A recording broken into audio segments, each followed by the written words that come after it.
ফজরের নামাজের পর থেকে ফেরেশতারা যতগুলো মসজিদে জুমা অনুষ্ঠিত হয় ওই মসজিদে ঢুকার প্রতিটা দরজার মধ্যে দাঁড়িয়ে থাকে। কারা কারা আগে আগে জুমার নামাজ পড়ার জন্য মসজিদে যায়, প্রত্যেকের নামগুলো একটা জান্নাতের রেজিস্ট্রি খাতার মধ্যে তুলে নেয়।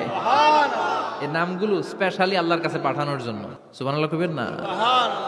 ডানে বায়ে সামনে পেছনে যতগুলো দরজা, প্রতিটা দরজায় ফেরেশতারা বসে থাকে। কে আগে আসলো নাম তুলে দেয়।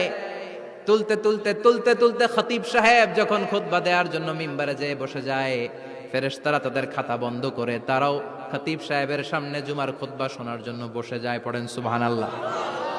প্রথম জুমার দিন জুমার মসজিদে যে ঢুকবে, বিশ্বনবী বললেন আল্লাহর রাস্তায় একটা উট কুরবানি দিলে যেই সওয়াব, এই সওয়াব আল্লাহ আমলনামায় দিয়ে দেয়।